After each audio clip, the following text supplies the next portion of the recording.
Dawn snuck into Ashford, Maine, on Wednesday, June 12, 2019, the way a polite guest slips through a screen door, quiet, almost embarrassed by its own brightness.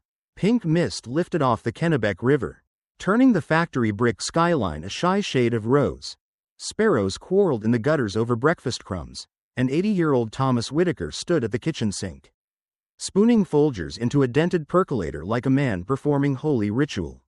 The house smelled of cedar and mothballs and just a hint of lilac from the vase he kept under Anne's photograph.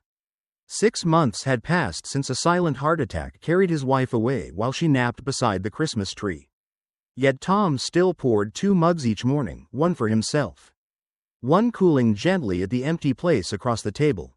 By 7:05 a.m. he was lacing battered hiking boots, whistling Patsy Cline's Crazy. Scout, his golden retriever, spun frantic circles on the linoleum, toenails skittering with impatience. "Hold your horses, soldier," Tom chuckled, adjusting the sweat-salted Vietnam vet ball cap that hid a bald crown.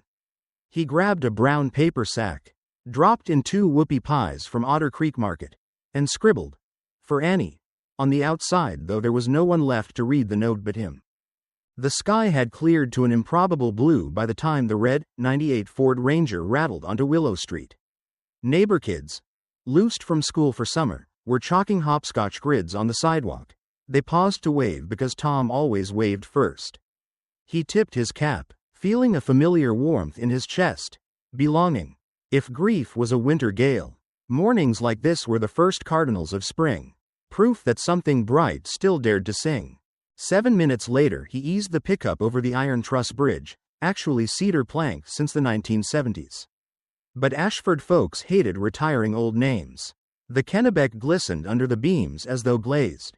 Ahead, Pine Haven Nature Reserve unfurled like a green carpet, 300 acres of white pine, cedar swamp, and fern-furred trails. Tom parked in the gravel lot, unlatched the tailgate. Scout vaulted down, snout already tasting every scent curled in the breeze.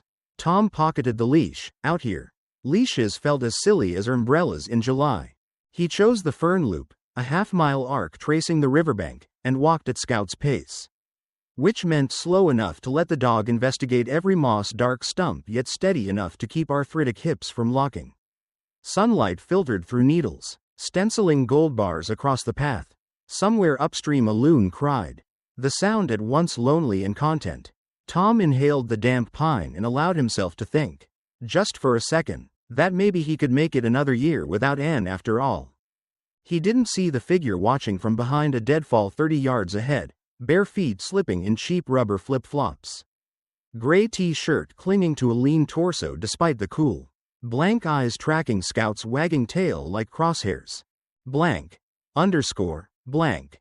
8:26 a.m. registered on the Fitbit of Emily Reyes, a University of Vermont junior home for summer, when she and boyfriend Zach Bishop left the Maine trail searching for the perfect frame of ladies' slippers. Emily loved macro photography. Zach loved Emily and therefore tolerated bugs. They giggled about ticks, brushed aside ferns, and stepped into a small natural amphitheater ringed by blueberry scrub. Scout appeared first, hackles up, low growl vibrating through his chest like distant thunder. His muzzle glistened red, not from his own blood. Emily froze, lungs suddenly absent. Behind a fallen birch lay Thomas Whitaker, side turned, one arm crooked as though mid-swim. His white polo was more crimson than cotton. A wide ribboned gash spanned from ear to chin. Emily's brain rejected the image. Must be a Halloween mannequin, but arterial spray doesn't look like movie paint. And the smell, iron thick and barn animal warm, banished all doubt. Her scream blasted birds from branches. Zach toppled backward, phone fumbling from his grasp before he snatched it and punched 911. Scout whined, nose nudging Tom's limp fingers. When Emily edged closer, the dog bared teeth, not at her, but at the world collapsing around him. Blank. Underscore. Blank. Sheriff Rick Danvers was 32 miles away on Route 201. Coffee sloshing over the lip of a styrofoam cup. When dispatcher Carla Mooney's voice stabbed through static, possible fatal. Pine Haven Reserve. Caller says elderly male. Multiple stab wounds. Danvers whispered, Jesus, and punched the siren. He had known Tom since the man coached Little League in the 80s. The thought of explaining this to Anne was gone, which made it somehow worse. 9 minutes later, Danvers and Deputy Jane Mulrooney trudged down Fern Loop, guided by Scout's feral barking that ricocheted between the pines. The sight stopped them cold. Tom looked impossibly small for a man who once taught neighborhood boys to tie square knots. Blood-soaked earth dark as walnut stain. Flies already danced. Jane's throat clamped, but training kicked in. Photograph. Secure. Preserve. She clicked off frames, each shutter sounding indecently loud. Danvers knelt by the body, fingers seeking pulse he knew wasn't there. Still, he whispered, "I'm sorry, Tom," as though tardiness were a choice. Scout pressed against the sheriff's thigh, whimpering. Danvers scratched the dog's ears, feeling wetness that wasn't drool. "We get him home, boy," he promised. Overhead, sirens approached, state troopers, EMTs, forensics van. Within half an hour, Pinehaven looked like a crime scene television set, yellow tape corseting tree trunks, white tent shielding Tom's final rest, cameras mounted on tripods looking for one hair, one fiber, one footprint to explain senseless savagery. Word leapt faster than any official statement. By 10:15, Bean their cafe televisions blared breaking news, local war heroes slain. Gas pump attendants asked every customer, "Did you hear? Parents pulled kids from summer camp early." 11 on Main Street felt like midnight on Halloween. Too quiet. Everyone waiting for the next bang. Danvers faced microphones at 11:31. Flashes popped. He hated the way pupils contracted under paparazzi strobe. As if humanity recoiled too. "We're treating this as a homicide," he said deliberately. "We have no reason to believe the suspect remains in the area. But please avoid Pinehaven until further notice." Reporters volleyed questions. Robbery? Animal attack? Serial killer? Danvers repeated what little truth he possessed. Mr. Whitaker's wallet and keys were present. No, the dogs were not harmed. Yes, we are canvassing witnesses. What he didn't say. 30-plus stab wounds. Most clustered high on the back and neck. A separate lateral slash so deep it kissed vertebrae. Defensive slices across Tom's palms suggested a final, futile effort to wrest the blade. The killer, whoever he was, came to the forest hungry for violence and left sated. By dusk, the reserve's entrance overflowed with votive candles and miniature flags. Someone stuck Tom's Little League cap on the trailhead post. Someone else left a child's drawing. An old man walking a dog beneath a giant yellow sun. The childish scrawl read, "Goodbye Coach Tom, blank, underscore, blank." Across town, in the paneled war room hastily carved from the sheriff's lunchroom, Operation Haven took shape. State Police Major Crimes Unit sent techs. ATF offered profiling support. A corkboard filled with Polaroids, tire impressions, shoe prints, the peculiar indentation left by a cheap flip-flop sole. A second board held timeline. 7:11 a.m. Whoopie pies purchased. 7:19. Truck crosses Elm Street Bridge. 8:43. Body found. Witness statements pinned like butterflies. Each string drawn toward the same tangled center. A stranger in flip-flops. A silver Camry with Lil 666 plates. And a town that had lost innocence in 73 blood-soaked minutes. Scout lay at Danvers's boots, groggy from sedation after vets swabbed dried flecks from his coat. The dog's sighs sounded eerily human. Danvers sipped cold coffee, eyes burning from 20 straight hours awake. "We'll get him, buddy," he murmured, fingers idly combing the golden fur. Scout's tail thumped once, hardly conviction, but maybe belief enough to carry them into morning. There is an hour on the second day of any headline murder when reality hardens, when people who spent the first 24 hours whispering, maybe it's all a mistake, except that no dawn confession, no convenient accident, will rewind the horror. In Ashford that hour arrived at 6 a.m. on Thursday, June 13th. Fog clung to the Kennebec like gauze over a wound, and every porch light along Willow Street burned even though sunup was minutes away. Inside Bean their cafe, owner Miles Vickers dumped yesterday's cinnamon rolls because no one had appetite for sweets. The register had rung only twice since Tom Whitaker's death. Both times for takeout coffee carried away in shaky hands. A cardboard box on the counter, donations for Anne and Scout, was already fat with crinkled bills. Because in a town of 3,000, grief is measured in 5s and 10s slid forward without eye contact. 4 blocks away the Kennebec County Sheriff's Office buzzed like a wasp nest. Detective Mallory Grant's heels clicked across tile as she balanced 2 styrofoam cups and a stack of lab reports. She elbowed open the war room door, nearly colliding with Sheriff Danvers, who looked as though sleep owed him ransom. "Morning, boss," she said, handing over black coffee. DNA rush came back from the canine swabs, mostly Tom's. Some environmental contamination, no foreign profile. Danvers exhaled, half relief, half frustration. So the dog didn't bite our guy. Not hard enough to bleed. Anyway, Grant pushed stray curls behind her ear and added, "But we did get something from the birch bark strip found under Tom's left knee, trace epithelial cells. Lab pulled a partial male profile. It's only 9 loci, but that's enough for Cody's if we're lucky." Danvers stared at the board where Tom's last 90 minutes were printed in red Sharpie. "Run it. And what about the flip-flop print?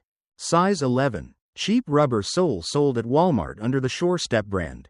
Tread pattern matches exactly 10 stateside factories." Translation. Needle. Haystack. Deputy Jane Mulrooney leaned from behind her desktop monitor.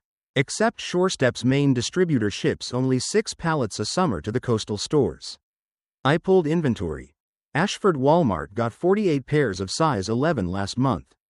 17 sold with card, 6 with cash." She tapped a spreadsheet. "I'm subpoenaing the cardholder list."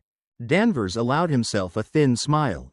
"Good work." A fresh clang at the doorway announced State Police Forensic Lead Dr. Isaiah Bloom. Silver ponytail swinging as he dumped evidence packets onto the table. Photo boards followed. Close-ups of blood droplets spattered high on cedar needles. Aerial drone shots of the fern loop showing drag marks that veered then stopped abruptly. "Compressing Day 1 findings," Bloom said, voice a soft rumble better suited to bedtime stories. "Blood cast-off angles suggest the assailant stood right-hand dominant. Medium height, likely between 5'8" and 6'1". Initial strike cluster at C3 vertebra. Victim collapses. Assailant straddles from rear. Delivers 20+ downward thrusts. Sequence fits frenzied rage pattern but within a controlled target zone. That's skill, folks. Somebody who knows anatomy or has practiced on analogs." Detective Grant felt a chill despite the stale office air. Practiced how? Hunters sometimes stab hanging deer to bleed them. But these angles are too deliberate. More like combat training. All eyes drifted to the aerial photo showing the curved drag line. Danvers tapped the mark. Weapon might have been sheathed before the killer left. Bloom nodded. "Or tossed. We canvassed downwind 80 yards, nothing yet. But I'll expand grid search today." Just then analyst Kevin Holt stepped in. Cheeks flushed. "Sheriff." 911 center flagged a call from Maintenance. "Crew found burnt debris off I-295. Mile marker 12, knife-shaped silhouette in the ash." Danvers grabbed his hat. "Grant, you're with me. Jane, keep the witness canvas rolling. Blank. Underscore, blank. Interstate 295 cut through cedar bogs like a gray ribbon." The maintenance pull-off was already plastered with cruisers when Danvers arrived. Orange-vested worker Dave Pomeroy pointed at a blackened circle of grass still smoking faintly. At its center lay the skeletal remains of a cheap nylon duffel. Zipper teeth curled like snarling lips. Beside it, fused in melted polyester, was a stone-washed gray t-shirt, flip-flops warped from heat, and a heavy fixed blade knife the color of gunmetal, its edge baked dark but intact. Grant crouched, snapping photos. The knife handle bore stippled rubber grips, a small maker's mark read, "Ontario." She donned gloves, lifted the blade into an evidence tube, careful to avoid brushing charred goo that could hold DNA. Fire marshal estimates put ignition around midnight, 3 hours after news of Tom's murder hit statewide broadcasts. Whoever torched the kid drove 15 miles north, risked lighting a fire beside a highway, then vanished into the dark. Grant's phone pinged. A text from Mulrooney. "Witness Doris Atkins at HQ. ID'd stranger. Sketch ready." Danvers read over her shoulder. Let's hope our melted shoes and her flip-flop man match. Blank. Underscore. Blank. Back at headquarters, pencil artist Rebecca Lutz shaded rapid strokes while Doris Atkins, spectacles fogged from nerves, described the stranger she'd passed near the trailhead on Wednesday, youngish. Sunken cheeks, military short hair, eyes, restless, like a raccoon in daylight. Finished. Lutz held up the portrait. Doris bit her lip, nodded. Danvers studied the likeness. Déjà vu prickling. Something about that jaw. Mulrooney marched in, waving financial printouts. Card buyers of those Shore Step size 11s. 2 names flagged by FinCEN for cash advances. Logan Pierce and Zane Collins. Pierce bought flip-flops plus a 10-inch Ontario bushcraft knife on May 27. She slapped the receipt on the table. The last 4 digits of Pierce's visa matched a VA disability debit card. Grant's pulse kicked. Ontario knife. Shore Step flip-flops. That's our burn pile on I-295. Danvers flipped open the evidence tube, photographed the knife, and zoomed on the maker's serial number. Let's see if Walmart recorded that number. An hour later, Mulrooney burst back with the log. Serial 0T19452. Exact match. Now they had a name, an address, 425 Wolf Run Lane, and a probable cause affidavit thick enough to block sunlight. Judge Ramirez signed the no-knock warrant at 4:12 p.m. Blank. Underscore. Blank. Pre-dawn Friday smelled of rain-soaked loam. SWAT vehicles rolled without headlights down Wolf Run Lane, engines growling low like distant thunder. Inside the command van, Detective Grant stared at thermal cam footage, one heat signature moving room to room. Sheriff Danvers keyed the radio. Breach on green. Green flared. The front door exploded inward. Concussion grenades thumped dull. Shouts overlapped. County Sheriff. Hands. Let me see him. Logan Pierce emerged shirtless. Pupils dilated. Arms raised but trembling. Tattoos. Eagle. Globe and anchor. Wrapped biceps once muscular, now veiny with wiry tension. Pierce's living room looked like a catalog for edged violence. Machetes. Bowie knives. Karambits. A medieval-style spear leaning against the sofa. Maps carpeted the coffee table, each trail in Pine Haven outlined in neon marker. On the wall, a corkboard held Polaroids of wooded clearings, numbered coordinates, and a single word at the center in red ink: redemption. Grant felt her mouth go dry. She stepped closer, noting a sticker on Pierce's laptop lid: "I'll sleep when they're silent." Beneath, Scout's breed silhouette crossed by a red X. Outside, Pierce sat cuffed on the dewy lawn. Breath fogging. Deputies bagged evidence, hard drive towers. An SD card labeled trail practice. Empty sheaths. Danvers crouched. "Logan, do you understand the warrant?" Pierce swallowed. "I want a cigarette. You'll get one at county." Danvers studied the young man's face, hollow eyes. Beard growth uneven. A faint scar at the left temple, the concussion site. He'd later learn. "We're taking you in for questioning about Tom Whitaker." Pierce's gaze flicked. Shark quick. "Who?" "The man walking his dog yesterday." A blank shrug. "Don't know any dog walkers." Danvers rose. "That's about to change." Blank. Underscore. Blank. Interrogation room 3 smelled of bleach and stale fries. Pierce sat across from Grant and Danvers. Wrists uncuffed. Styrofoam cup of water untouched. Public defender wasn't present yet. Pierce had waived immediate counsel, perhaps believing he could talk his way through. Grant cued the audio recorder. "Logan, you served in the Marines?" "Enlisted. Yeah. Didn't finish." "Medical discharge?" "Head injury. Some dick stomped me in training." His voice carried bored resentment. Danvers slid the Shore Step receipt forward. "Recognize this? Looks like a Walmart slip. Your name, your card, flip-flops and an Ontario knife." Pierce shrugged. "Yeah, I like camping gear." Grant laid the burned knife next. "This blade matches that purchase. We found it torched off I-295 early yesterday." "What were you burning, Logan?" He stared at the blade, nostrils flaring. "You can't prove that's mine. We have serial numbers." "Logan," Danvers said quietly, "and soon, lab will confirm your DNA on the handle, and Tom Whitaker's blood on the edge." Pierce's eyes twitched left, right, settling on the mirrored wall. DNA's tricky. Could be secondary transfer. Grant leaned in, voice low. Tom fought back, tissue under his nails. If that comes back to you, secondary transfer won't help. Pierce's lips parted as though to answer. But a knock interrupted. Attorney Aaron Wallace entered. Red briefcase swinging like a gavel. Interview's over. My client invokes his rights. Grant pressed stop on the recorder. Heart hammering. They hadn't scored a confession. Yet every brick of circumstantial evidence stacked higher. She reminded herself. Cases weren't won by cinematic outbursts but by methodical accumulation of truth. Blank. Underscore. Blank. While Pierce cooled in holding.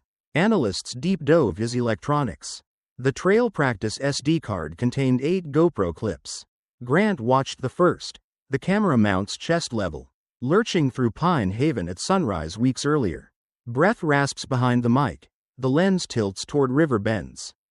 Pauses on picnic tables. Each stopping point matches markers on Pierce's home corkboard. Clip 6 ends with the camera panning to a sheathed knife. Fingers brushing the hilt lovingly. In clip 8, recorded 2 days before Tom's murder, Pierce whispers. Second loop complete. Barking echoes. But soon, silence. He turns the camera to his own face, gray eyes dilated. Grin split wide, sweat beading, redemption incoming. Grant exhaled slowly. She could already hear the jury gasp. Forensics dropped new manna 20 minutes later. The partial epithelial profile from the birch under Tom's knee matched Logan Pierce at 9 loci. Statistical rarity. 1 in 9.4 million. They also matched a sliver of melted skin fused into duffel fabric. Danvers called the DA. By 8:05 p.m., Logan Pierce was charged with first-degree murder, abuse of a corpse, arson of evidentiary material, and obstruction. Bail? None. Blank. Underscore. Blank. That night rain drummed roofs. River Street neon blurred into scarlet streaks. Ann Whitaker sat in her darkened den. TV muted. Scout's head on her lap. The knock on the door made the dog lift one ear. She opened to find Sheriff Danvers. Hat in hand. Uniform damp. We have him, he said simply. Anne pressed a palm to her chest as though steadying a fragile clock. Tears welled but did not fall. Thank you, Rick. Danvers noticed the living room mantel. Tom's folded flag flanked by the whoopie pie bag. Grease spot blooming around the words for Annie. He swallowed against a stone of sorrow lodged deep. There's a long road ahead. Trial and all. We'll walk with you. Scout nudged Danvers's knee, tail sweeping. The sheriff scratched behind the dog's ear. For the first time in 48 hours, Scout's eyes showed something like ease. Outside, thunder rolled far upriver. Inside, Anne whispered to the dog. Daddy can rest now, boy. Yet for investigators, rest lay beyond another horizon. Motive still had to be shaped into prosecutable narrative. Mental health records subpoenaed. Every footstep between Wolf Run Lane and the Fern Loop traced minute by minute. Operation Haven shifted from hunter's sprint to marathon of proof. But the first marathoner had crossed the line. The man in flip-flops. The stranger with a knife. Was in a cell. Detective Grant stayed at her desk past midnight, writing affidavits. A text pinged from her brother in Boston. Heard about the arrest. Proud of you, Mal. She stared at Tom's photograph on the desk copy of the case file, Coach Cap. Crooked grin, and answered herself aloud. We're not done, sir, but we're getting there. She glanced at the GoPro still frame pinned on the board. Pierce's manic grin. Then to the mirror where her own reflection looked fierce. Eyes rimmed red but bright with purpose. In the silent office she mouthed the words she'd once heard Tom tell rookie ball players at practice. Finish the play. Ashford awoke Friday to a fine drizzle that smeared the sun into a pale ghost behind pewter clouds. It was the sort of weather that made wood stove smoke drift low across backyards and kids pretend the world itself had gone silent in solidarity. Yet inside Kennebec County Superior Court, silence was a commodity in short supply. Because the state of Maine versus Logan Pierce was about to hold its first arraignment. Reporters formed a gauntlet on the courthouse steps. Umbrellas huddled together like penguins. Lenses peering for the man who, less than 48 hours earlier, could have passed unnoticed in the cereal aisle. Detective Mallory Grant arrived before dawn. Statement in hand, coffee clutched tight. She had slept 3 hours on the precinct couch, woken by a dream of flip-flops slapping through pine needles. Across town, Sheriff Rick Danvers brewed his own pot, then dressed in the same dark suit he wore to his father's funeral. Optics matter, he muttered to his reflection, meaning, the Whitaker family deserves to see strength today. At 7:52 a.m. the prisoner transport van reversed into the Sally Port. Logan Pierce emerged in ankle chains and a forest green county jumpsuit. His expression an unreadable blend of defiance and vacancy. 2 deputies ushered him past the cameras. Flashes lit the drizzle like sheet lightning. A journalist shouted, "Logan, why'd you kill Tom?" Pierce glanced sideways, lips twitching with a half-formed smirk, then disappeared through the metal door. Inside courtroom 2B, mahogany benches filled with townspeople clutching damp tissues. Ann Whitaker sat between her daughter Carol and grandson Dylan. Scout left at home under neighborly watch. Ann's purse contained a folded program from Tom's Sunday memorial. She had read the eulogy 8 times already. Practicing calm for this moment. Judge Meredith Shaw took the bench at 8:30 sharp. State. Announce. Assistant District Attorney Miles Brenner rose. Lean as a fence post. Voice steady. Your Honor. The state appears. Ready. Defense counsel Aaron Wallace stood next. Rain-spotted blazer buttoned. Aaron Wallace for the defendant. Logan Pierce. He is present and pleads not guilty. Shaw's gaze flicked to the defendant. Mr. Pierce, you are charged with 1 count of murder. Class A and associated felonies. Do you understand? Pierce's jaw flexed. Yes, ma'am. Bail? Brenner requested none. Wallace argued for a psychiatric facility rather than jail, citing significant mental health history, including auditory hallucinations and traumatic brain injury. Brenner countered with the arson of evidence and pre-offense planning. Judge Shaw sided with the state. No bail. Pending psychiatric evaluation at Riverview Forensic Center. The gavel cracked once. Wood on oak. And just like that the procedural machinery rumbled forward. Anne exhaled only when Pierce had been led away. The hush that followed felt like the first breath after surfacing from deep water. Carol squeezed her mother's hand. You did great, Mom. I just sat there. Anne whispered. Exactly. And he saw you. Blank. Underscore. Blank. Back at the sheriff's office, Grant commandeered an interview room with a tape recorder and a stack of VA medical records faxed from Togus Medical Center. Over 1,200 pages. The folders painted a grim portrait. January 24, 2016. Boot camp concussion from trainee altercation. Glasgow coma score 14. Discharged after overnight observe. February 10, 2016. Follow-up neuro consult. Headaches. Insomnia. Mood lability. May 2016. Pierce reports. Voices in the wind. Asserts dogs. Whisper insults. Prescribed sertraline. No showed group therapy twice. August 2017. Mother contacts VA crisis line. Logan purchasing knives online. Spending nights, walking the woods. Refusing meds. Notes ad. Patient claims dog walkers intend surveillance. December 2018. Psychiatrist writes. Expressed desire to silence all barking. Risk. High. Recommends inpatient hold. Patient declines. Grant underlined high 3 times. She pictured Pierce pacing Wolf Run Lane bedroom, plotting redemption loops while the system typed warnings that never jumped far enough across bureaucratic voids. She hit record and dictated a chronology. Voice steady so digital transcripts later would read crisp. Subject exhibits persecutory delusion centering on dog owners. Escalation curve aligns with weapon purchases and trail surveillance. She closed the file, pressing knuckles to tired eyes. The correct narrative was forming, one a jury could grasp without jargon. A lonely discharged Marine. Brain rattled, rage stewing. Hears phantom taunts in every bark until delusion becomes duty. Blank. Underscore. Blank. Saturday morning brought the autopsy. Dr. Franklin Yoon stood beneath cold theater lights at Maine Chief Medical Examiner's office. Latex snapping over wrists. Detective Grant observed from a stainless steel rail. Notebook ready. Tom Whitaker lay serene now. Skin scrubbed. Y incision penciled. Yoon spoke for the recorder. Male. Caucasian. 80 years. External exam. 33 stab wounds. distributed posterior cervical and upper thoracic regions. Track paths measure 6 to 8 centimeters depth. One lateral incised wound extending mandible to sternocleidomastoid. Depth 9 centimeters. Transecting right carotid and jugular. Pattern consistent with single-edge fixed blade. Approximate width 3 centimeters. He paused, retrieving the charred Ontario knife for comparison. Blade dimensions align with majority of wound beds. Microscopic striations on vertebral notch mirror small defect near blade tip, likely unique manufacturing burr. Confidence high this knife inflicted at least primary injuries. Grant jotted bullet points, heart hammering each time scalpel separated fascia. The oldest brutality in forensic science, opening the body to voice what the mouth could no longer speak, still felt sacred. Yoon pointed out defense wounds across Tom's palms.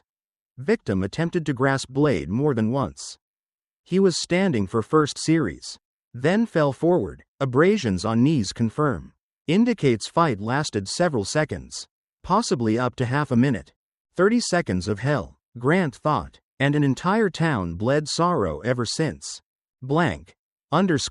Blank. Meanwhile Erin Wallace assembled her defense. She met Pierce in a glass-walled room at County Lockup.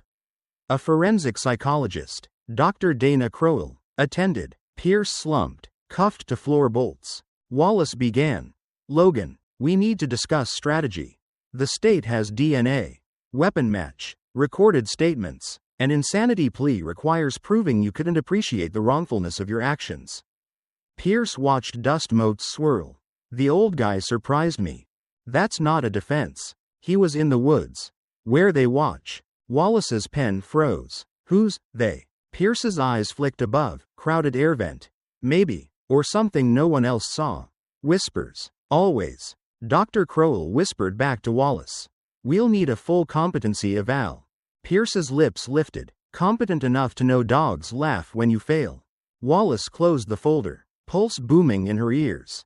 If jurors heard this raw detachment, they might believe madness. They might equally recoil at how calmly madness stalked. She pictured 12 citizens, retirees and mill workers, weighing legal sanity against this macabre testimonial. Blank. Sunday marked Tom Whitaker's formal memorial at First Congregational. The sanctuary smelled of damp hymnals and lilies. Anne sat front row. Scout curled at her feet after the minister granted special dispensation. Loyalty knows no species. He'd said. Photographs lined the altar. Tom hoisting a striped bass. Tom coaching Dylan's t-ball. Tom and Anne dancing at their 50th. Sheriff Danvers delivered eulogy number 2. Voice catching once when he mentioned Tom's habit of carrying extra dog biscuits for any mutt he met. Tom's kindness walked before him. Danvers said, gaze sweeping pews. Evil crossed his path but did not erase that kindness. We inherit it now, it's ours to carry. Afterward mourners gathered in Fellowship Hall. Yet conversation kept drifting back to the trial. A rumor claimed Pierce filmed the stabbing, another said he belonged to an underground veterans cult. Speculation bred in grief's soil. Each theory a desperate reach for reason. Anne simply listened, palms wrapped around lukewarm tea. Her anchor now the warm weight of Scout's head. Blank. Monday. D.A. Brenner convened a meeting with Detective Grant, Sheriff Danvers, and Dr. Yoon. On the whiteboard Brenner sketched 3 columns, physical evidence, digital trail, motive, psych state, jury must see premeditation. He began, knife purchase, trail reconnaissance videos, map with coordinates, burned disposal, all speak intent. But Wallace will hammer mental illness. We need records showing he knew right from wrong. Grant flagged Pierce's midnight burn as prime. He destroyed evidence hours after the murder. Away from town, consciousness of guilt. Yoon added postmortem. The neck slash delivered after 20+ stabs, overkill. Suggests rage but also deliberation. Controlling victim's silence. Danvers pointed to another note. Number plate LIL 666. Vanity tags take weeks to process. He ordered that plate last February. Likely symbolic. Brenner nodded. Satanic imagery won't convict, but combined with diaries. Grant produced spiral notebooks recovered beneath Pierce's bed. One page read in jagged block capitals. Bark echoes through pine. Blade brings stars. The date, April 3rd, lay underlined twice. Another entry. If I offer silence, name will rise. Brenner's brow furrowed. Jury could hear that as grandiose delusion. Or manifesto. Grant countered. They debated until dusk, shaping a scaffolding. Timeline. Tech forensics. Psychiatric cross-exam. Before parting, Brenner asked Grant to schedule interviews with Pierce's parents. Sympathy risk. He warned. We need truth before Wallace spins them.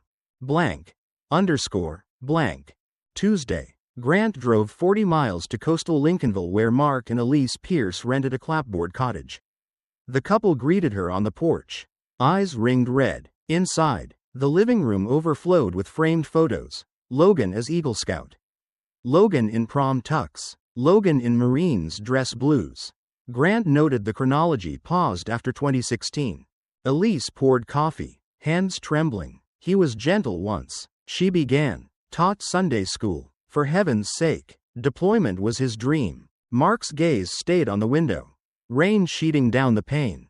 The concussion changed him. He'd wake sweating. Said dogs outside were taunting. We begged VA for help. He retrieved a paper folder of letters. Requests for inpatient care.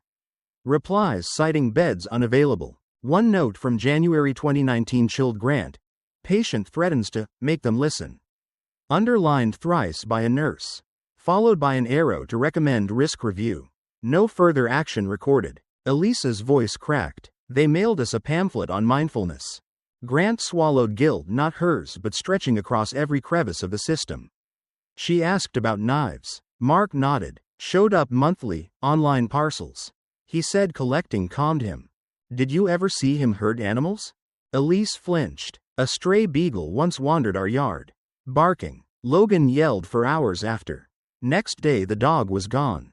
We assumed the pound picked it up. Tears spilled. Did he? We don't know. Grant answered gently, though dread filled her ribcage. When she rose to leave, Elise clasped her wrist. Tell Mrs. Whitaker we are sorry beyond words. No parent imagines. Her voice dissolved. Grant nodded, unsure if apology could reach the valley between griefs. Blank. That night, in a solitary cell at Riverview Forensic Center, Logan Pierce sat cross-legged on a plastic mattress, humming a dirge no guard recognized. Hall lights cast barred shadows across his face. He pressed his forehead to cool cinderblock and whispered, "Not done." A nurse making rounds paused, unease prickling her scalp, then moved on. She would later report the patient had flat affect. The note would file into another folder, into another cabinet, into the endless paper ocean. Blank. Across town, Detective Grant finally returned home, first time in days. She fed her aging tabby, showered metal smell from her hair, and collapsed onto couch. Midnight news replayed the arraignment. A pundit debated whether mental illness should spare killers life sentences. Grant muted the TV. She scrolled her phone to a message from a number she didn't know. Bless you for catching him. Tom was my coach in '99. We'll never forget. She stared until letters blurred. Then typed back thank you, though the sender would remain a stranger.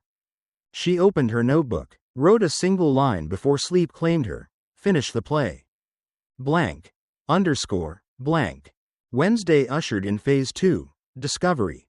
Wallace filed motions for Pierce's complete VA and service records, plus any dashcam footage from the arrest.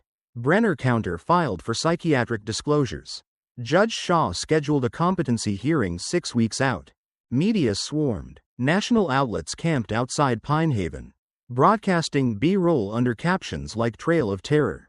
Detective Grant winced each time pundits mispronounced Kennebec. Donations for Ann Whitaker reached $32,000. The family pledged excess to a local K-9 rescue. Scout's presence at the Whitaker home became therapy for the entire block. Children stopped by after school to brush him. Joggers detoured to pat his head. The dog's ribs still showed from skipped meals during the ordeal, but with each visitor his tail gained weight, thudding against porch posts like a slow metronome marking the tempo of healing. One evening Anne fixed Scout's dinner, boiled chicken and rice per vet's orders, then sat on the porch rocker, watching fireflies spark over Tom's flower beds. She spoke softly, Maybe to herself. Maybe to the man who once tilled that soil. They say trials take years. I'll wait. I've waited 6 months for your voice at breakfast. I can wait for justice. Scout rested his head on her slipper. Brown eyes reflecting porch light halos. Somewhere down the block a dog barked. Distant. Harmless. Scout didn't stir. Blank. Underscore. Blank. In the war room, Operation Haven grew maps into web-like murals. Grant traced every digital footstep. Pierce's cell pings. Debit transactions for gas. REI order for rugged gloves. She worked with cyber analyst Kevin Holt to restore deleted files from Pierce's laptop.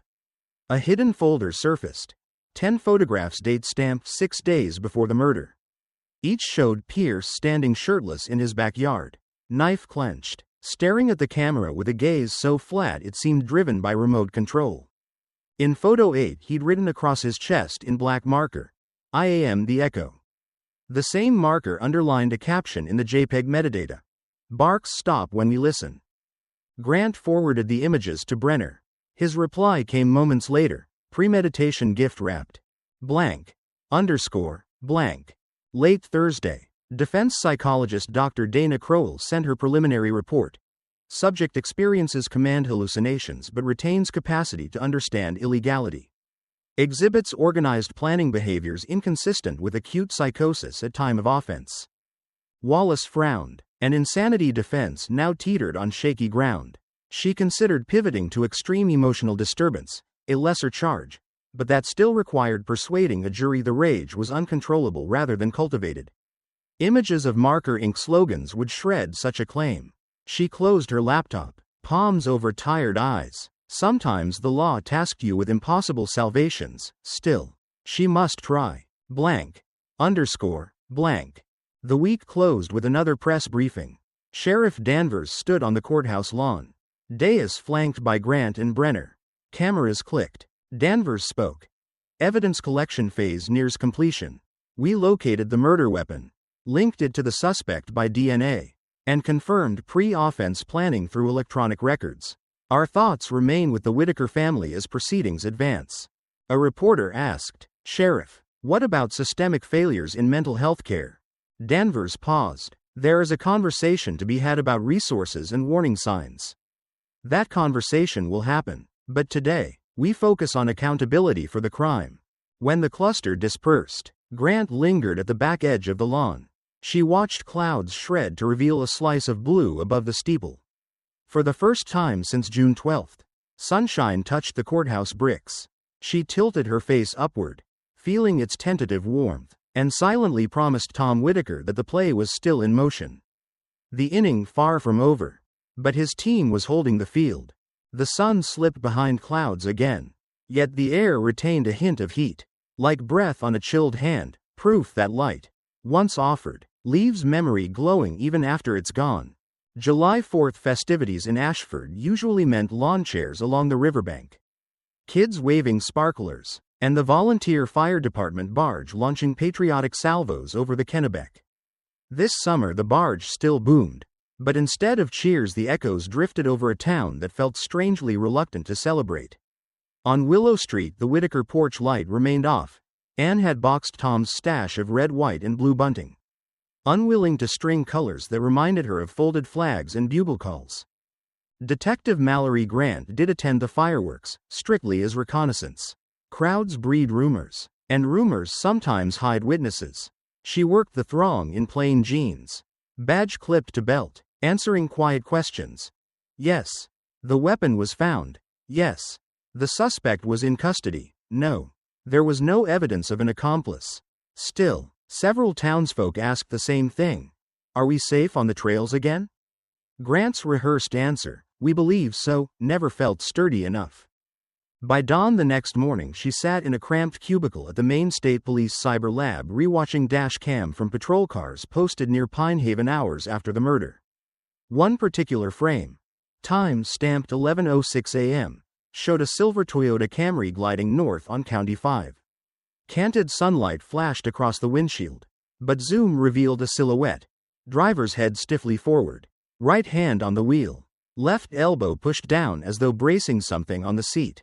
Grant isolated the plate, Lil 666, and exported a high-resolution still to the evidence archive. She scrolled on. A second camera, positioned on the turnpike exit near Augusta, caught the same Camry at 12:18 p.m., 2 hours after Tom Whitaker's estimated time of death and 36 minutes before the burned duffel was reported at mile marker 12. Overlaying the points onto a geospatial map produced a precise loop. Wolf Run right-pointing arrow Pinehaven right-pointing arrow Turnpike right-pointing arrow Burn Site right-pointing arrow Home. Total mileage, 63.4. Average speed, methodical, never more than 5 over the limit. Grant exhaled. He schedules violence like a commuter. She muttered. Blank. Underscore. Blank. Friday, July 12th. The Riverview Forensic Center rolled Logan Pierce to an off-site courtroom for a competency hearing.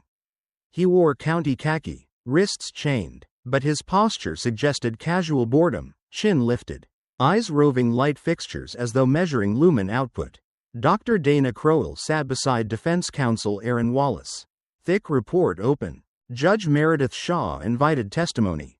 Crowell described Pierce's auditory hallucinations, voices from barking dogs ordering punitive action, yet concluded he understood court proceedings and the criminality of his conduct. He expressed concern about being locked away forever, which signals cognition of consequences. Crowell said, the prosecution's neurologist, Dr. Evelyn Park, underscored frontal lobe MRI images showing no structural deficits severe enough to erase moral awareness. When Brenner asked hypothetical scenario, if Mr. Pierce sets a fire to destroy evidence, does that display awareness of guilt? Park answered, yes, that is classic purposeful concealment. Judge Shaw ruled Pierce competent. Wallace requested placement in a psychiatric housing tier within the state prison. Shaw agreed. Citing safety, Pierce flicked a glance toward the gallery, spotted Ann Whitaker sitting ramrod straight, and for a fractional second the veneer cracked, his pupils widened. Breath hitched. Then the mask returned, indifferent. Ann felt her spine unlock only after bailiffs ushered him out. Carol whispered, he saw you break him. Ann shook her head. No, honey, he saw I won't break. Blank. Underscore. Blank. Mid-July, a new trove of digital evidence surfaced. Forensic analyst Kevin Holt cracked Pierce's encrypted cloud backup, revealing location-tagged voice memos. 1. Recorded 2 nights before the murder. Ran 34 seconds. Wind buffets the mic. Then Pierce speaks low. Dogs chirp their gossip. Tomorrow maybe Pine will drink. He repeats, drink, 3, 4, 5 times, the cadence morphing into a chant. Holt forwarded the file to Grant, who cued it for the prosecution's narrative montage. She imagined playing that audio beneath silent drone footage of the crime scene, letting jurors feel the chill.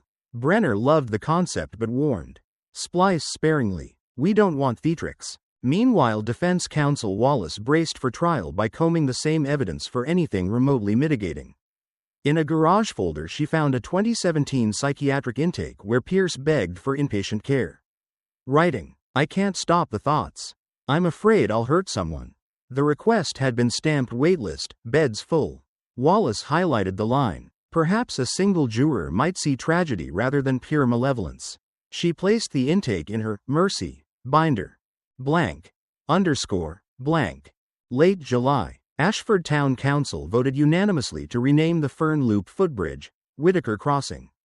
The ceremony drew hundreds. Children dipped paintbrushes into white buckets, writing Scouts' paw prints along the new signpost. Reverend McGill offered prayer, concluding, may we continue what Tom began, walking with gentleness. Scout trotted across the planks, pausing where Tom used to toss sticks. Cameras clicked. Some images would run page 1 statewide. Detective Grant, standing beside Sheriff Danvers in plain clothes, felt an unexpected sting of tears. She had learned to study murder clinically, angles, timelines, cell tower arcs, yet here grief manifested as community resilience. Messy and beautiful. After speeches, Anne stepped up with a single dog biscuit. She tossed it into the river. Scout leapt, water exploding in golden ripples. Laughter swept the crowd, soft, hesitant, real. For a moment evil's shadow thinned. Blank. Underscore. Blank. August heat pressed heavy on Maine like a damp blanket. In a windowless evidence bay, Dr. Isaiah Bloom dissected the charred nylon duffel thread by thread. He uncovered 3 hair fragments melted into a seam, 2 canine, 1 human. DNA swabs confirmed the canine belonged to Scout. The human matched Logan Pierce's buccal swab. Bloom drafted a supplemental report. The killer bagged knife and flip-flops along with trophy hairs, inadvertently preserving trace that would convict him. Detective Grant delivered the findings to Brenner's office, where whiteboards now ringed the walls. Witnesses to call. Exhibits. Cross-exam themes. Brenner circled the new report in red. Our closing will show you can burn nylon but not truth, he quipped. Grant smirked. You're getting poetic. Juries like a little poetry. Blank. Blank. September 12th, the eve of trial, brought an unplanned flair of drama. A State House staffer leaked a confidential Maine Veterans Affairs audit to a Bangor newspaper. The report singled out 6 red flag cases where patients who had threatened violence were nonetheless discharged. Logan Pierce topped the list. Headlines screamed system ignored killer's pleas. Cable pundits latched on, pivoting narrative from lone psychopath to institutional failure. Defense counsel Wallace seized the fodder, petitioning Judge Shaw for permission to argue diminished capacity created by systemic negligence. Brenner objected. The trial is about the defendant's actions, not the VA budget. Shaw allowed limited discussion, warning both sides to avoid broad political speeches. The leak rattled Ann Whitaker. It also fractured local sentiment. Some townsfolk, already wary of outsiders dissecting their pain, bristled at the Statehouse finger-pointing. Others felt grim vindication. Tom's death proof the safety nets were threadbare. On social media hashtags #Justice for Tom and #FixTheVA trended simultaneously.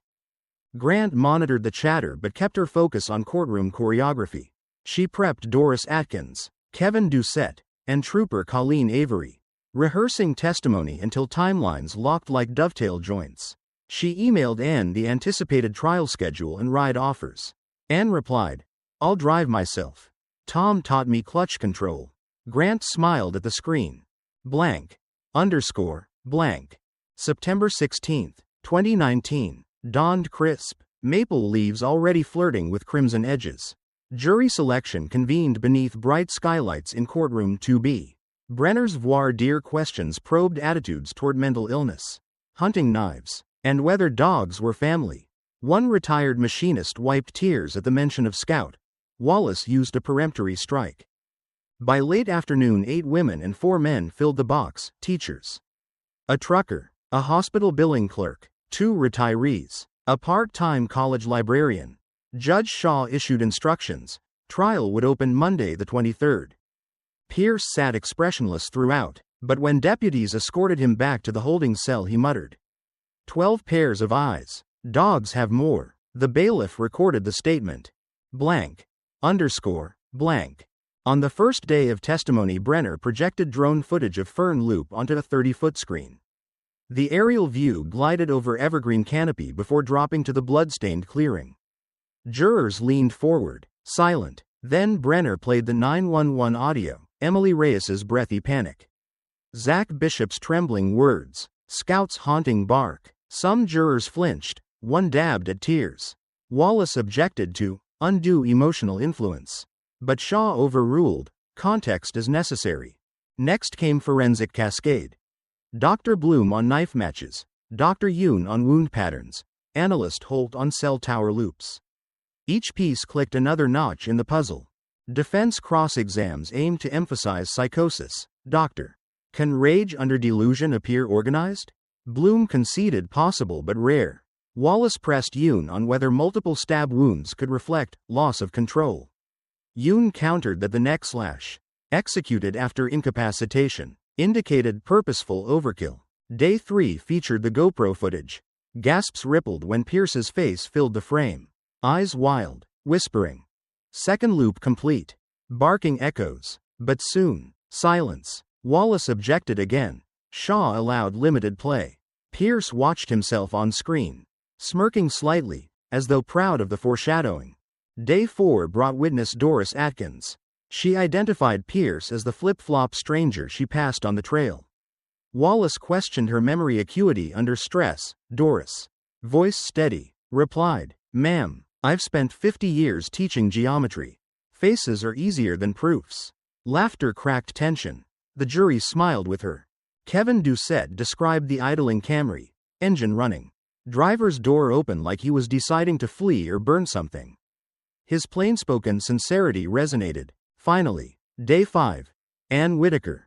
Courtroom air thickened as she walked to the stand. Scout's collar chain wrapped around her wrist like a bracelet. She spoke of Tom's morning rituals, his post-war gentleness. Brenner asked why Tom loved Pine Haven. Ann answered, "Because he said trees don't judge." Her voice faltered. Brenner nodded thanks. No further questions. Wallace stood, eyes soft. "Mrs. Whitaker, you've suffered immeasurable loss. Would you want Tom's death used to punish someone who was gravely ill?" Anne held Wallace's gaze. "I want accountability. Illness explains, not excuses." Silence followed. Juries often decide cases in such small, crystalline moments. Blank. Blank. Closing arguments Monday, September 30th. Brenner strode the well, knife in evidence bag held high. "Ladies and gentlemen, this blade is not insanity, it is intent. Purchased, wielded, hidden, burned." Logan Pierce made choices every step. He pivoted to the slideshow, maps, voice memos, marker ink slogan "I am the echo." He wanted notoriety. Do not grant him the refuge of excuse. Wallace's summation invoked the leaked VA report. When society fails to treat a mind crying for help, tragedy results. Logan Pierce acted from psychosis, not malice. Maine law recognizes that distinction. She closed palms together, bowing her head, a subtle plea. Judge Shaw charged the jury mid-afternoon. 12 men and women filed out. Anne clenched Scout's chain. Brenner whispered to Grant, "Could be quick." Grant wasn't so sure. Insanity debates often hash long nights. Yet at 9:47 p.m. the jury sent word. Verdict reached. Court reconvened. Foreperson, a stoic librarian, stood. "We the jury find the defendant, Logan A. Pierce, guilty of murder in the first degree." Gasps, sobs, a single relieved wail from the back pew. Pierce's shoulders sagged then straightened. A twitch curved his lips, a shadow of smile or grimace no one could interpret. Sentencing set for October 15th. Brennan would argue life without parole. Wallace would beg for psychiatric confinement. Judge Shaw ordered Pierce returned to Riverview until then. Outside, floodlights bathed courthouse granite. Reporters jostled for Anne, but Detective Grant intercepted, guiding her to an unmarked cruiser. Inside the quiet car, Anne whispered, "Thank you." Grant answered, "We finished the play." Anne looked out at the crowd, neighbors, strangers, candles flickering despite a drizzle that had begun. "And tomorrow we start a new inning." Grant nodded. Somewhere down the street a lone dog barked. Hollow, ordinary. Scout didn't flinch. The detective turned the key and drove into a night that felt, at last, like something other than darkness. October 15th, 2019, dawned cold and sharp, the kind of autumn morning that whispered winter was lurking just beyond the horizon. Kennebec County Superior Courthouse stood stoic under pale blue skies, its arched windows glinting with frost, its steps bare except for 2 early reporters balancing foam coffee cups and tripods. The case that had held Ashford in a state of suspended breath for 4 long months was drawing to its final note. Inside, the people of Ashford would hear whether the man who turned their nature preserve into a killing field would walk free someday, or never walk free again. Judge Meredith Shaw took her seat just after 9 a.m., her black robe swishing as she adjusted the mic. "We are here to conduct sentencing proceedings for Logan Andrew Pierce, previously convicted of murder in the first degree. Both sides will now present final arguments regarding sentencing. The defendant is present. Counsel, you may proceed." Ada Miles Brenner rose with his usual economy of movement. "No theatrics today, Your Honor. The state seeks the maximum penalty available under Maine law, life imprisonment without the possibility of parole. The facts that led to Mr. Pierce's conviction are not in dispute. However, the facts behind the facts, his deliberate steps, his clear understanding of wrongfulness, and his choices before and after the killing demand the maximum. Brenner paused to let the weight of his words settle. Tom Whitaker was not just a man. He was a husband of 57 years, a decorated veteran, a grandfather, a quiet neighbor, and above all, he was kind. That kindness cost him his life. Mr. Pierce didn't act in a moment of panic or confusion. He planned this: the trail maps, the knife purchase, the burn site, the erased files, the video journals. Each of these is a brick in the wall of intent. And when the act was done, when Mr. Pierce had ended the life of an innocent man, he didn't seek help. He didn't turn himself in. He set fire to the evidence and waited. He has shown no remorse. Not once. He is a dangerous individual, Your Honor. Dangerous not only because of his capability for violence, but because of how rationally he wove it into his reality. We ask this court to ensure he never has the opportunity to harm another soul. Life without parole, nothing less would be just. Brenner sat. The room felt heavier. A few sniffles from the gallery, Tom's family, seated in a tight row like dominoes bracing for a final push. Then Aaron Wallace stood, one hand gripping the defense table like it might float away without her. She didn't look at Logan Pierce as she began. Your Honor, the state has told you what Mr. Pierce did. I won't dispute that, but it is the job of a defense attorney, particularly in a sentencing hearing, to ask you to consider why. Logan Pierce suffers from profound mental illness. That is not conjecture. It is documented, diagnosed, and confirmed by multiple psychiatric experts, both ours and the state's. He heard voices. He lived in fear of dogs and dog owners. He was convinced he was being mocked, surveilled, judged. This was not because he was evil. It was because he was sick. I am not saying Logan should go free. No one here is arguing that. But to lock him away forever, without even the hope of reevaluation, would be to ignore a critical truth. He asked for help. Repeatedly, he told doctors he was afraid he'd hurt someone. He told his parents. He told the VA. And over again, that system said, wait, Your Honor, sentencing is not only about punishment. It is about justice. Mercy is part of justice.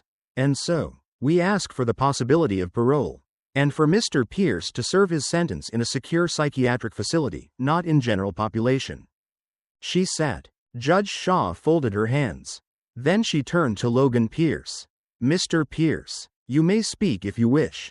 Pierce stood slowly. His hands were not shackled, but he kept them folded like they were. I just want to say. He cleared his throat, his voice rough. I didn't know the guy. I didn't hate him. I don't even remember everything. But I'm sorry. If that matters. He sat again. His eyes flicked to the window, to the sliver of sky beyond. The court held its breath. Judge Shaw adjusted her glasses.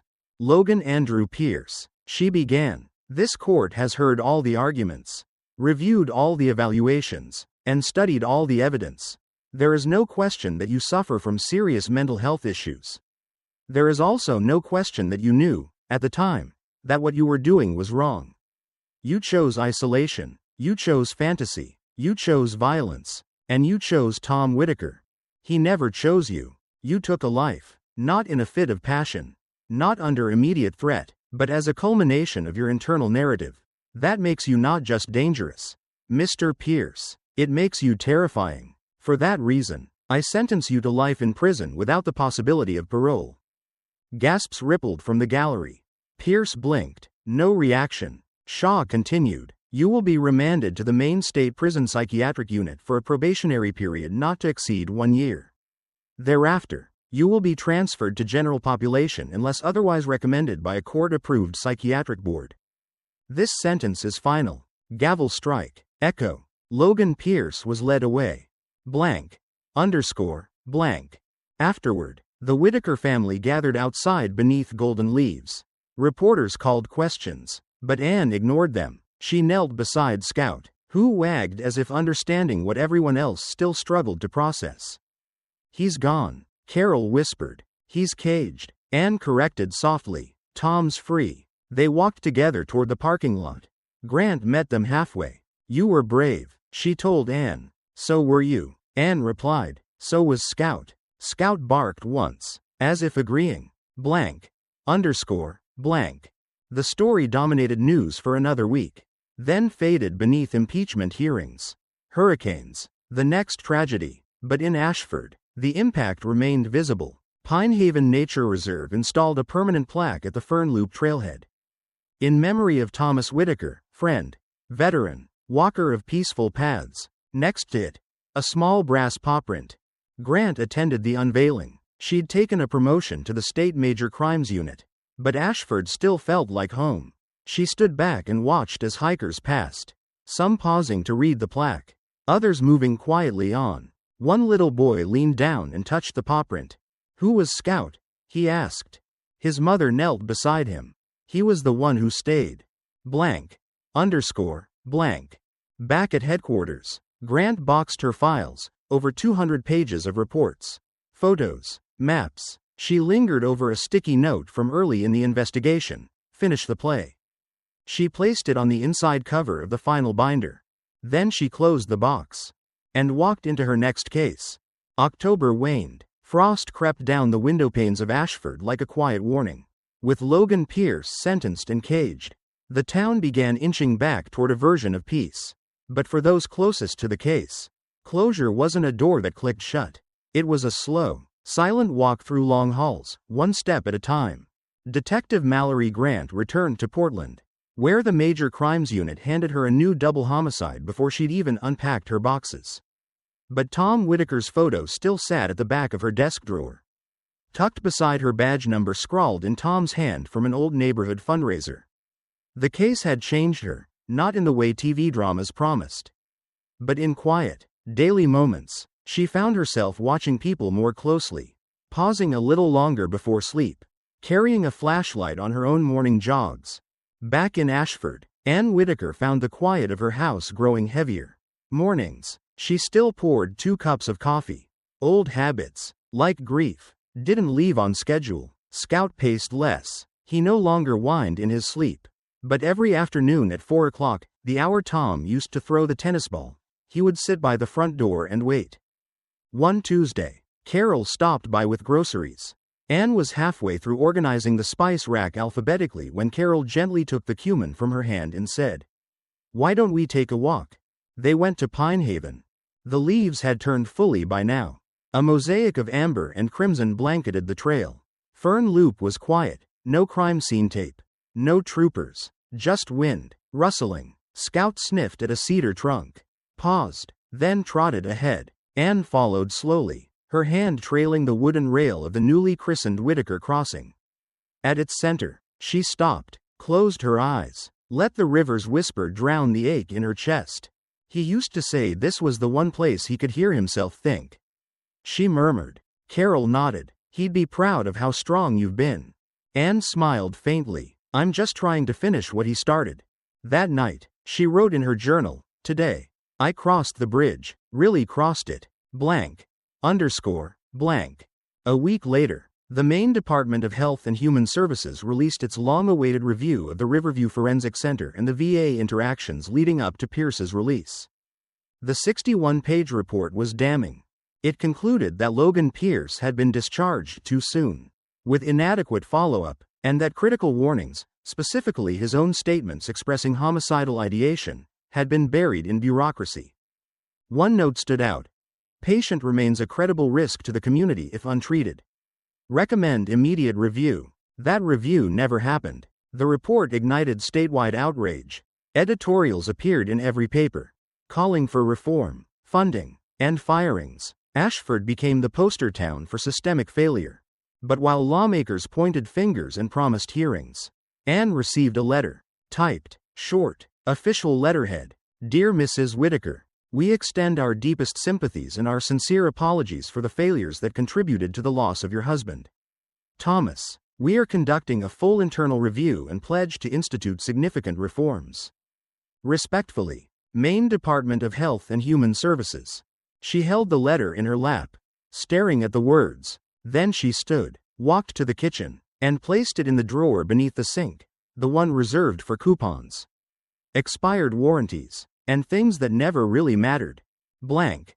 Underscore. Blank. But not all gestures were hollow. A month later, The Maine state legislature passed the Whitaker Act, a bipartisan bill mandating red flag reviews for any patient with documented violent ideation, and a real-time alert system connecting state psychiatric centers with local law enforcement. Governor Mason signed it with Ann Whitaker seated beside him. Cameras clicked. "You turned grief into something that might save others," the governor said quietly. Ann smiled politely, but her eyes remained distant. As she walked off the podium, a reporter called out, "Do you think your husband would be proud today?" She turned back. "He'd be proud every day someone chooses kindness over rage. That's what this is about. Blank. Underscore. Blank." Logan Pierce now occupied a solitary cell in the secure psychiatric unit of the Maine State Prison. Guards reported he remained compliant, quiet, reserved. He read constantly, wrote occasionally, refused visits. One morning, his assigned psychologist, Dr. Marcus Llewellyn, found a page taped to the inside of Pierce's cell door. It was written in block letters. "Silence is not just the absence of sound. It's the echo of what could have been." Llewellyn documented the note, filed it, but later that week, it vanished. Blank. Underscore. Blank. For the Whitaker family, life did not return to normal, but it found a rhythm. Carol returned to teaching. Dylan applied to veterinary school. Ann started volunteering at a local dog rescue. One afternoon in March, a small beagle mix named Rosie crawled into Ann's lap and fell asleep. Scout curled up beside her. That night, Ann adopted Rosie. When asked why, she said, "There's more than enough love for one more." Blank. Underscore. Blank. In April, a new bench was added at Fern Loop. Across from the plaque, a boy and his mother sat there one morning, tying the laces of a red sneaker that kept slipping. "What's the plaque for?" the boy asked. "Mr. Whitaker," she replied, "a good man who used to walk his dogs here." The boy paused. "Did he build the trail?"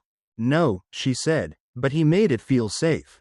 The boy nodded solemnly, then stood. "I'll walk it for him today." And he did. Blank. Underscore. Blank. Months later, on a cloudy summer morning, Detective Grant visited Ashford for the last time before transferring to Boston. She walked the Fern Loop alone, paused at the bridge. There, pinned under a rock beside the plaque, was a hand-painted stone. One word, in messy blue paint: "Stay." She picked it up, held it, then placed it right back where she found it. Because some messages weren't for taking.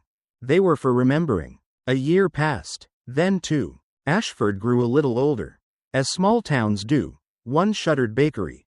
One new dollar store. One lost street lamp replaced. In time, the whispers about Tom Whitaker faded from everyday conversations. But never from memory. There were still those who walked Fern Loop just to feel close to him. The path wore down deeper where his boots used to tread. Scout passed quietly in the fall of 2021, his muzzle white, his tail still wagging when Ann whispered, "It's okay, boy, he's waiting." She buried him beside Tom's sugar maples, with a chew toy and one of Tom's old socks. Rosie, the beagle mix Ann had rescued, remained. She stayed close, especially at night, when the wind stirred leaves outside and loneliness leaned in around the doorframe. Ann would sometimes talk aloud. Not because she heard answers, but because silence, when shared, could still feel sacred. Blank. Underscore. Blank. At the Maine State Prison's psychiatric unit, Logan Pierce's name was rarely spoken aloud. He had become routine. Morning meds, supervised showers, notes to himself scribbled in tight, controlled letters on state-issued paper. He no longer responded to his psychiatrist. In 2022, his mother passed away from liver failure. The prison chaplain offered condolences. Pierce blinked once, said nothing. The death went unacknowledged by his hand or mouth.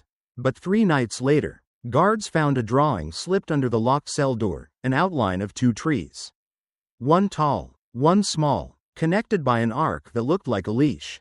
Staff debated its meaning. Some called it art therapy. Others said it was just another hallucination.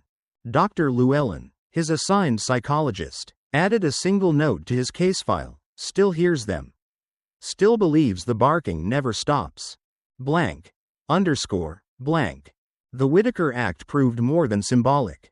In 2023, The newly formed Behavioral Threat Coordination Office flagged a similar case, a man in Portland with paranoid ideation, vocal hostility toward strangers, and a recent weapons purchase.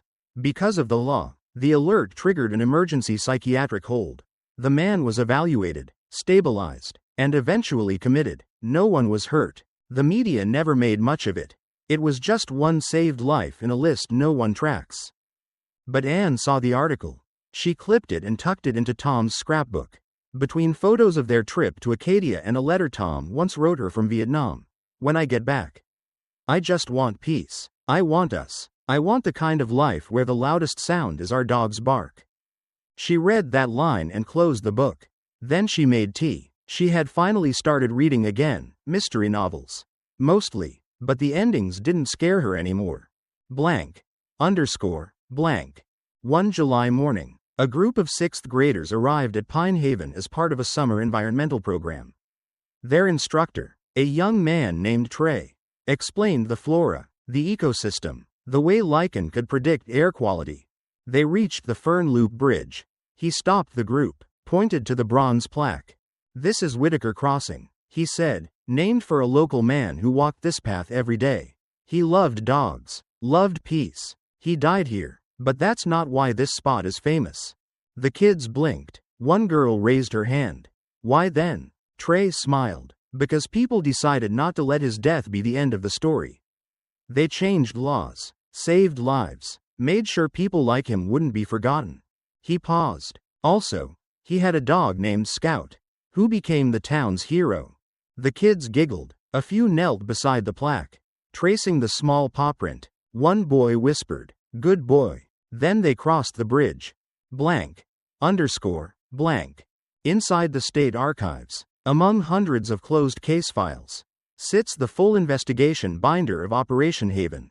On the spine is a printed label, Whitaker, Thomas, homicide, solved. But inside, the final page isn't a police report or a lab result.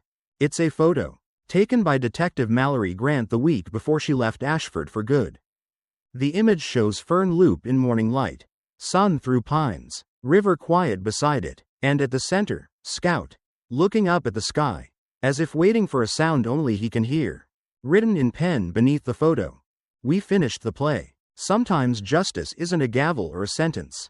Sometimes it's a bridge, a name carved in brass, and a trail that stays open. Sometimes it's a town that refuses to forget.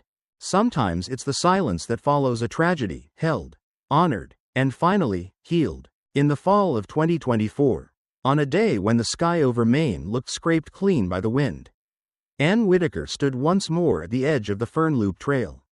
She was thinner now, her steps slower, her voice softer, but her posture was unbowed. Rosie trotted at her feet, nose twitching in the crisp October air. A news crew from Boston had asked to film a follow-up, "Where are they now?" segment, meant to spotlight resilience in the aftermath of tragedy. Anne wasn't sure why she agreed to it. Maybe because this story didn't belong to her alone. Maybe because healing deserved its own headlines. The cameras were discreet, but they were still there. The reporter, a kind-eyed woman named Hallie, stood beside Anne as the wind swept leaves around their ankles. "Mrs. Whitaker," she asked gently, "it's been 5 years since the attack on your husband. What do you want people to remember most about him?" Anne didn't hesitate. "That he was gentle," she said, "and kind, not weak. Just kind in a way the world forgets to be. And that he believed, right up until the end, that we were more good than bad. That even in the worst moments, there's still light." Hallie nodded. "And how do you feel about the changes since then? The Whitaker Act, the coordination between mental health and law enforcement, the way your husband's story became a catalyst?" Anne smiled. Not bitter, not proud, just steady. "It shouldn't take a death to make the system care," she said, "but if it had to happen, at least something came of it." Tom didn't believe in wasted pain. The camera panned out. Anne, Rosie, the plaque, the bridge, the quiet. The story aired that weekend. A 7-minute segment on a local affiliate that got picked up by a national cable channel. It drew more attention than expected. Letters arrived again. Some from other grieving families. Others from professionals in law enforcement and healthcare who had started using the Whitaker protocols in their counties. One came from the family of a woman in Kansas saved by an early intervention. The writer said, "If you hadn't pushed for that law, my sister would be dead." Anne read it at her kitchen table, folded it neatly, and tucked it into the back of the scrapbook. She was too old for speeches now, but she still believed in the long arc. Blank. Underscore. Blank. Detective Mallory Grant, now a senior investigator with the Boston Major Crimes Division, kept her own memory of Ashford close. She'd taken dozens of high-profile cases since. Some made headlines, some didn't. None haunted her like Tom Whitaker's did. She often returned to the lessons she learned on Fern Loop. Not just about forensics or motive, but about how communities grieve, how they hold each other, how trauma echoes. She'd started lecturing part-time at a state police academy, and every year she began her lecture with a slide that showed nothing but a forest trail and a dog's paw print. "No case is just about the suspect," she told cadets. "It's about the people left behind. The ones who have to keep walking." Most listened, a few nodded, but every now and then, a cadet would cry. And she knew they were the ones who would carry it right. Blank. Underscore. Blank. At Maine State Prison, Logan Pierce no longer spoke. He had been transferred out of the psychiatric unit in early 2023 after an internal evaluation concluded he posed no threat to staff or other inmates. His delusions had dulled, not disappeared, but receded into a murky distance where even he no longer chased them. He read books now, always nonfiction, war memoirs. Mostly, he made no friends. He ate all his meals. He kept a small piece of string in his pocket that guards were instructed not to confiscate. It was braided, knotted like a leash. He never asked for parole, never filed an appeal, never said Tom Whitaker's name again. Sometimes the prison dog therapy program passed his cell. The dogs were quiet, but Pierce would flinch, just slightly, when they went by, as if waiting for the bark he knew would never come. Blank. Underscore. Blank. The town of Ashford didn't forget. Each year on June 12th, residents gathered at Pine Haven Nature Reserve. No formal ceremony, no press, just people walking together. It started small: Anne, Carol, Dylan, a few of Tom's old neighbors. Then it grew: veterans, teachers, dog walkers, troopers, teenagers too young to remember the headlines but old enough to understand what it meant to take back a place. At 7:43 a.m., the time Tom usually arrived, someone always placed a whoopie pie on the bridge railing. Sometimes it was homemade, sometimes store-bought, sometimes it had a note. In 2025, a child placed the treat and whispered, "For the man who was nice to dogs." That was enough. Blank. Underscore. Blank. In the end, Tom Whitaker's story wasn't about how he died. It was about what lived after. Laws changed. Lives were saved. Trails became sacred ground again. A dog named Scout reminded a town what loyalty looked like. A woman named Anne reminded the world what grace sounded like. And a detective named Grant reminded a profession that justice was more than conviction, it was compassion. And every year, without fail, the trail stayed open, unpaved, unpretentious, just the way Tom liked it. Blank. Underscore. Blank. If you're listening now, thank you. Thank you for holding space for a man who gave more than he took. For remembering that some stories end in grief but grow in hope. And for believing, like Tom did, that silence can still be sacred. So next time you're walking somewhere quiet, really quiet, take a second. Look around, and if you hear nothing but trees, wind, and the shuffle of your own steps, know that somewhere, someone once gave their whole life so that silence could still exist. In memory of Thomas Whitaker, veteran, husband, trail walker, gone, but not forgotten.